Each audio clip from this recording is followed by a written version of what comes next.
So the topic is rebels and the Raj. So in the first slide, there is an image. Can you tell me the image? Can you tell me something related to this image? Whose image is this? Rani Lakshmibai. Rani Lakshmibai. And she is fighting against whom? Britishers.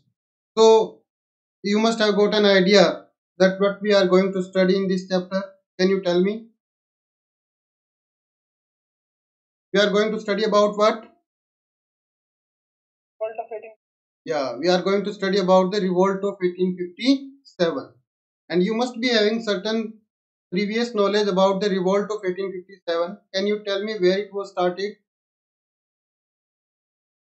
Where the first revolt of 1857 took place? Can you tell me the place and name some? Meerut. It started in Meerut. Can you name some of the freedom fighter of that time who fought for the independence? This is also called the First War of Independence. Can you name some leaders of the revolt of 1857? One is in the picture, that is Rani Lakshmibai. Can you name some more people who were the leaders of the rebellions of 1857? Tantia Tope. Who was else? Apart from Tantia Tope, Rani Lakshmibai, Bahadur Shah Zafar. Have you heard the name of Bahadur Shah Zafar? Okay. Who was he? Yeah, he was the last Mughal emperor who was dethroned after 1857. Apart from that, Nana Sahib, he was also a Maratha. Begum Hazrat Mahal, Kumar Singh from Jagdishpur. So these were the eminent leader of 1857.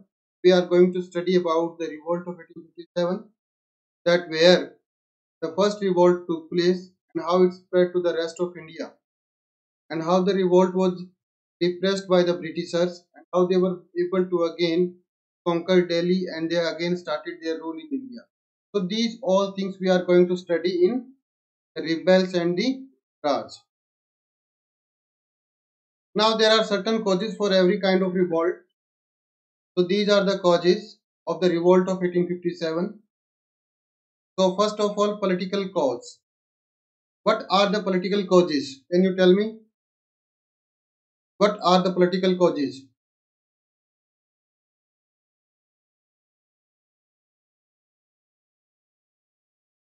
Rani Lakshmibai was fighting for what? Political causes or something else? So in political causes, there were many earlier kings and queens who wanted to re-establish their rule, like Bahadur Shah Jafar wanted to re-establish its rule in Delhi. So that was a political cause. Rani Lakshmibai wanted to save her kingdom. So that was also a political cause. So many political causes used to be there because the power of the Indian rulers were undermined by the Britishers and they were brought under the control of the British. But they wanted to regain their power in their area. They wanted to re-establish their empire again in the area where they used to rule. So that was the political cause. As a result, these former queens and kings became the leader of the rebellious soldiers. So that was the political cause. Then what was the social cause? It is related to the society. There were many societal changes took place at that time. Like Christianization of Indian people was started. So that was a social cause. Apart from that, Talukdari system, Zamindari system, and Talukdari system which used to be there in the Awadh region, that was eradicated or that was removed by the Britishers. As a result, the people who believed in their social structure which used to be there before the arrival of the Britishers, they wanted to re-establish that. So that was also a social cause. Then the religious cause.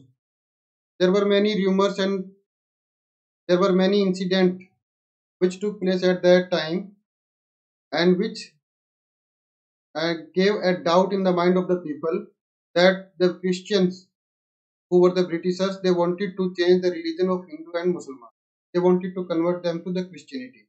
Apart from that, there were many other causes, like there was a rumor that there is that flour available in the market and it is mixed with the cow and pig's bone.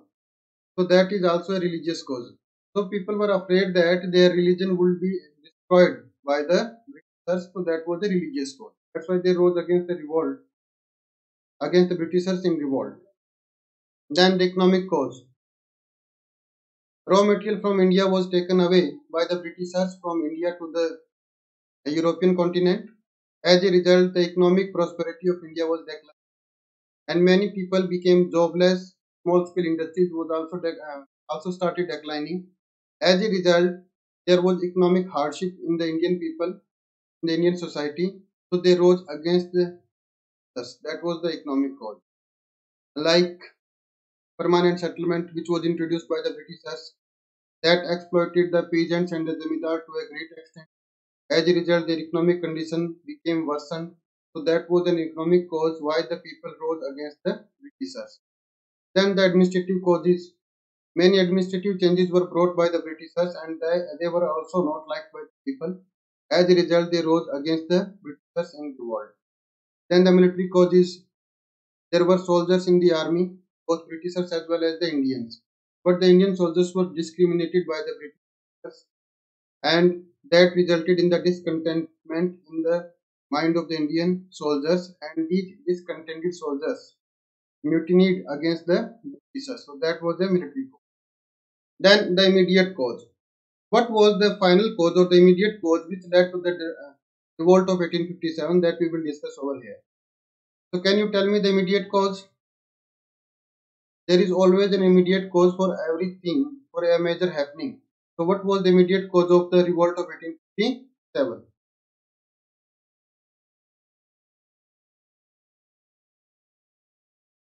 तत्कालिक कारण क्या था?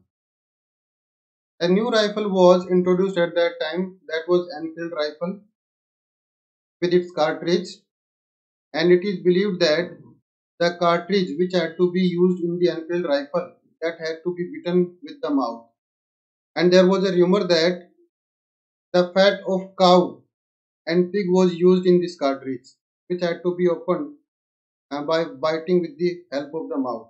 That was the major reason why people revolted against the use of this Enfield rifle, because by biting a fat which is made up of the cow and pig's flesh, that would destroy the religion of both Hindu as well as the Muslim. As a result, this was the major cause of the revolt of 1857, and that was also the immediate cause of revolt of 1857. In 1857, there were 36,000 English and 2,57,000 Indian soldiers in the British Indian Army. So you can see that majority of the soldiers were Indian and handful soldiers were the Britishers. And generally the English people who used to be the soldier in the army, they used to be the officer.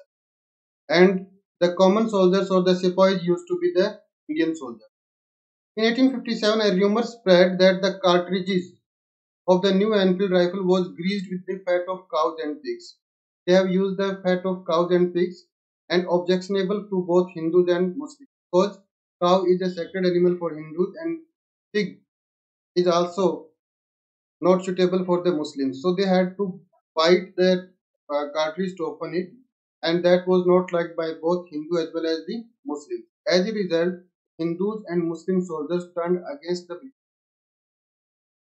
The story of the cartridge spread like the wildfire throughout the country, and this story, which started from the Bengal, it spread throughout the Indian subcontinent, and the soldiers started turning against the British officers. So that was the immediate cause of the revolt of 1857. Can you name this person whose image has been shown to you? Who is he? Can you identify this person? Mangal Pandey. What he did? He was the first person who raised the voice against the use of the greased cartridge, and he mutinied firstly in Indian army, and he was from the Bengal. Barakpur is a cantonment in Bengal, where he mutinied against the British army. Sepoy refused to use, and when compelled to use, they shot the European officers. These people were asked to use the cartridge, and when they were compelled to use it, and they were also and the soldiers were afraid that their religion would be destroyed because of the using of these cartridges, so they turned against the British officers and they started killing them. So the first incident which took place, that was in the 34th Infantry of Barakpur. This is the name of that battalion where the first mutiny took place, and it was took taken place in the Barakpur on March 29, 1857, and it was started by the Mangal Pandey. And he started killing his superior officers who were the Britishers, and finally he was captured and he was executed. He was killed by the Britishers. And thereafter, the news of the execution of Mangal Pandey spread throughout the Indian subcontinent in different cantonments, and the soldiers in these cantonments also started rising against the Britishers. And the second revolt which took place, that was started on 10th May 1857, and it started from the Meerut, that is the Meerut, that is in UP, and later spread to other parts of the country. In this way, the mutiny of 1857 started from the cantonment, and it spread to the general public, and it became a revolt of 1857. Now, what was the course of the revolt? How it spread to different parts of India, that we will discuss over here. First of all, the mutiny began in Meerut, and it started on 10th May 1857. Thereafter, it spread to different parts of Indian subcontinent. The sepoys in the cantonment of Meerut broke out in mutiny on 10th May 1857, and it began the lines of the native infantry. Native infantry, which is related to the Indian soldier, spread very swiftly to the cavalry. Cavalry means Ghursawar Sena. It spread from infantry to the cavalry and then to the city and to the general public of the Meerut. The sepoys captured the bell of arms. What is the bell of arms? What do you mean by bell of arms? Where the weapons are kept, यानी कि शस्त्रों का भंडार, that is called as the bell of arms, where the arms and ammunition were kept and proceeded to attack. So these were looted by the Indian soldiers who revolted against the Britishers. They captured that bell of arms. They took away the weapon which were kept in the bell of arms, and they proceeded to attack the white people and their families, and they were killed in a large number, and to ransack and burn their bungalows and property. All the properties of the white people were burned and they were destroyed by these soldiers. Even the public building, which symbolized the British power, they were also destroyed by these rebellious soldiers. As darkness descended, when the night started falling, a group of sepoys rode off towards Delhi. This moved towards Delhi because Delhi and Meerut used to be very close to each other. As a result, these soldiers later on started moving towards Delhi because Delhi was the capital during the time of Mughal Empire in India. So Delhi was an important city at that time also. So these sepoys moved towards the Delhi, and where they wanted to go, they wanted to go to the Lal Killa. And why Lal Killa? Because the Mughal Emperor used to live in the Lal Killa at that time. The sepoys arrived at the gate of Red Fort early in the morning. So they started when the night started falling from Meerut, and they reached up to Delhi early in the morning, and they reached at the gate of Red Fort. So what is the definition of mutiny? Mutiny is a collective disobedience of rules and regulations within the armed forces. So mutiny is the word which is used for the rebellious or revolt in the armed forces. So initially the revolt of 1857 was only a mutiny by the soldiers, but later on it became a general revolt. Now, course of the revolt. They demanded that the emperor give them his blessings. Why they reached to the Red Fort? Because they wanted to make Bahadur Shah Zafar as their leader, and they want to get the legitimacy from the emperor of India, that was Bahadur Shah Zafar, that their revolt was a legitimate revolt and it is good for the Indian population, and when they would get the blessing of Bahadur Shah Zafar, surely the general public will also start supporting to these mutineer soldiers. Surrounded by the sepoys, Bahadur Shah Zafar had no other option but to comply. So what was asked by the soldiers that had to be obeyed by the Bahadur Shah Zafar, because he was also afraid by the mutiny of these soldiers, and there was no other option. If he would not have given them his blessings, he might be killed by these rebellious soldiers. So he gave his blessing to these rebellious soldiers, and the revolt thus acquired a kind of legitimacy at the hand of Bahadur Shah Zafar, because it could now be carried on in the name of Mughal Emperor. Earlier, uh, it was merely a mutiny, but now it became a revolt, and who was also having a leader. The leader became the Bahadur Shah Zafar, because Bahadur Shah Zafar was also having a lot of prestige, a lot of influence in the Indian public, and by getting the blessing of Bahadur Shah Zafar, now the Indians, soldiers who became rebellious against the Britishers, they could get the support of the general public. Now, again, we will discuss about the course of revolt. You can see this image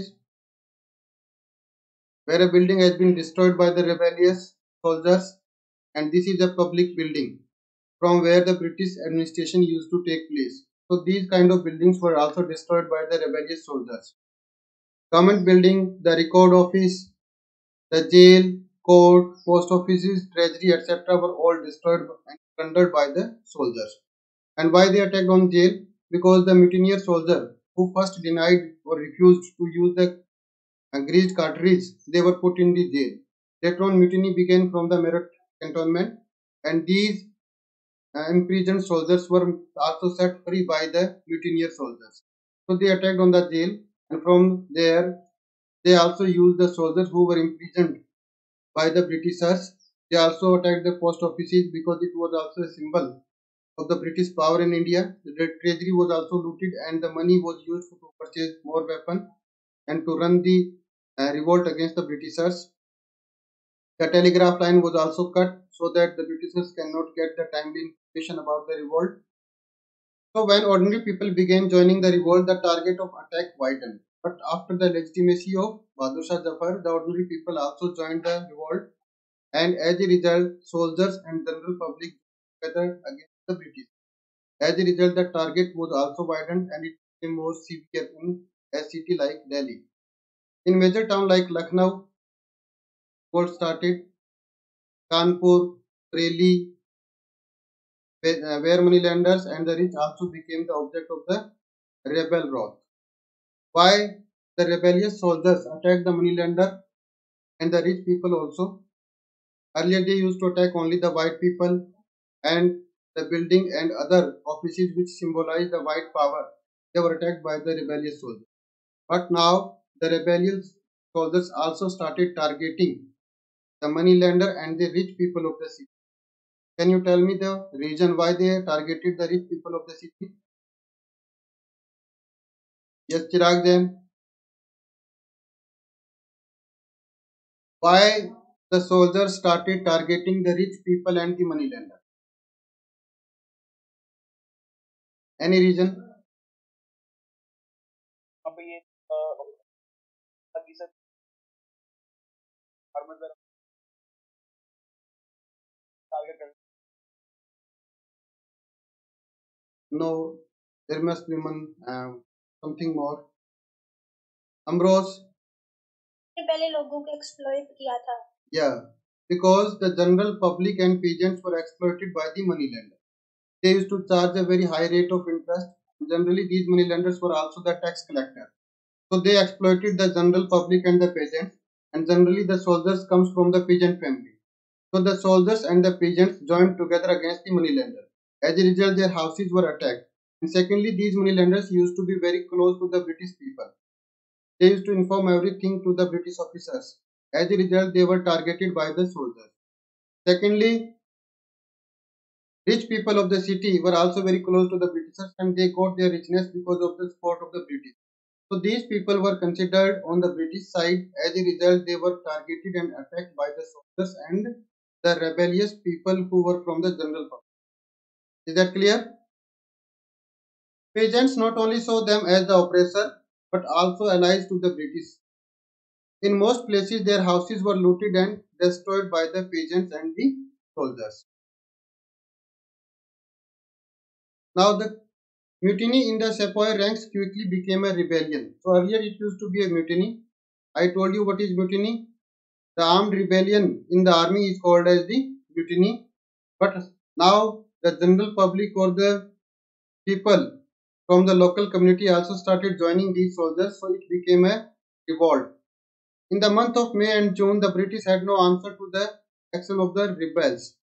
So, what the rebels did, there was no counterattack by the Britishers in the month of May and June. But thereafter, they started counterattacking these rebellious leaders. Individual Britons tried to save their own lives and the lives of their families. So, what was the first reaction of the Britishers against this revolt? First of all, they wanted to ensure the safety of themselves as well as their families. As a result, wherever they used to live, they left that place if it was unsafe and it was prone to attack by these rebellious soldiers and the people. So they left that place and they reached to a safe destination. That was the first um, sign of resistance by the Britishers.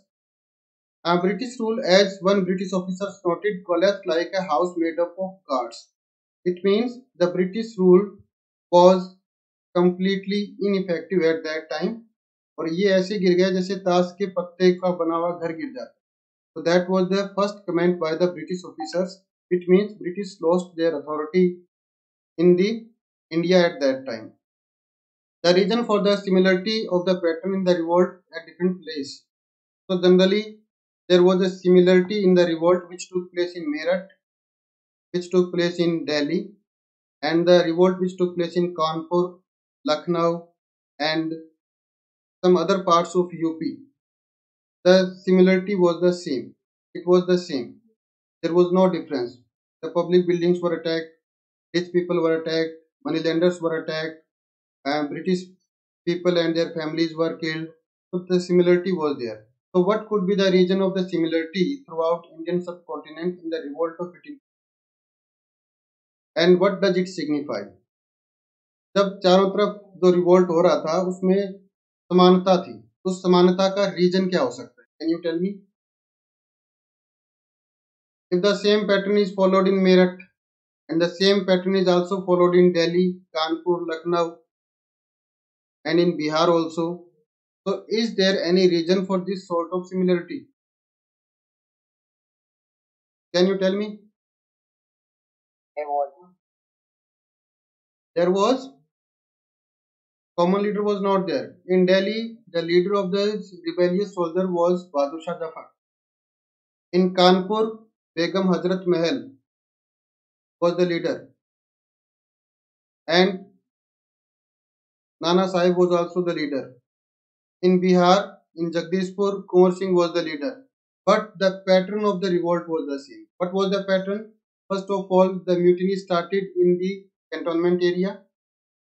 Means the soldiers which were from the Indian community, they rebelled against the British officer.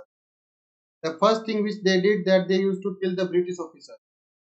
Secondly, they used to attack on the bell of arms, where the ammunitions and weapons used to be kept. They were looted by these soldiers. And after taking the weapon from that bell of arms, they used to proceed to the prison or jail from where the imprisoned Indian people were freed so that they can also join the revolt. They also used to attack the public building, and later on they also started attacking those people who were very close to the Britishers. So the revolt pattern was same throughout Indian subcontinent, and it signifies that there must be some planning and coordination among the people. It means there was somebody who used to make plan for the revolt, that how the revolt should continue. So this tells us about the planning and coordination of the revolt of 1856. So there are no direct evidence of the plan and coordination of this revolt, that it is controlled and coordinated by somebody, but we are getting some instances from where we can infer that there was a sort of planning and coordination in the revolt level. So now we will discuss about that plan and coordination. First of all, line of communication. What does line of communication means? That there was a communication between the center of revolt at different places. Like the revolt started from Meerut, it spread to other parts of India. So there was a sort of communication among the soldiers who became mutineers in different cantonments. So the cantonments were away from each other, hundreds of kilometers away from each other. But still there was a communication. And generally this sort of communication takes place in the army. First of all, there was communication between the sepoy lines of various cantonments. Means the soldiers of various cantonments used to communicate with each other. So what was happening in one cantonment that was reaching to the other cantonment. So the soldiers of one cantonment used to tell the soldiers of other cantonment that they should also do the same thing which has been done by the people of that cantonment. After refusing to accept the new cartridge, they wrote to the 48th Native Infantry and waited for their order. So first revolt took place in Meerut. They did not want to use the new cartridge, and they also wrote about it that there is the fat of cows and pigs in that cartridge. They wrote to whom? 48th Native Infantry. That is another regiment of army, and waited for their orders. And they asked them that what has to be done in this case, and they waited till the answer from 48th came to these soldiers.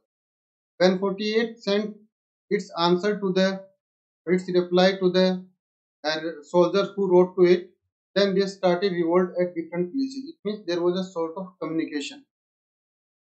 And there is also some instances, some British officers wrote that there used to be panchayat of the native officer, which used to take place in the night, and where all the decisions for the next day used to be made.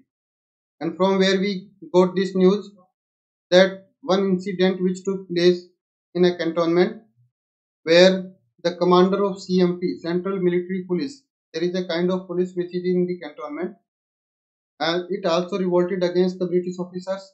But the British officer, that was the Captain Hearsay, was captured by the soldiers of CMP, but they did not want to kill him because he was a good officer. But other soldiers who killed their white officers, they reached to that CMP, Central Military Police, and they asked the soldiers of that unit to kill the white officers, or they can hand over that officer to the rebellious soldiers. But the military police soldiers did not accept their demand, and they did not kill him. Later on, the issue was left undecided, and it was said that the final decision on the captain hearsay, that whether he should be killed or he should be saved, will be decided in the panchayat, which has to be held in the night. It means there was a nightly occurrence of the panchayat at that time, where such kind of decision used to take place. So there was a planning and coordination which used to be there between the Indian officers and the soldiers. Charles Ball, who was also a historian at that time, he wrote that the earliest histories of the uprising noted that the panchayats were a nightly occurrence in the Kanpur Sepoy lines. That in the Kanpur Sepoy lines, there used to be such kind of panchayat where the decisions regarding the revolt of 1857 used to take place. The sepoys lived in the lines and shared a common lifestyle. Generally, and the different units of the army are having the sepoys, and the sepoys are all from the same kind of background. Generally, they were also from the same caste. As a result, there were many similarities between sepoys, and there used to be a very common things among these sepoys, and they were very close to each other. So, if a decision is taken by one sepoy, that was supported by the other sepoy. So, these kind of panchayat used to take place where sepoys used to support each other, and collectively they used to take the decision against the. So that is a kind of communication and coordination. So today we will read this much only. From the next class we will read about the leaders of the revolution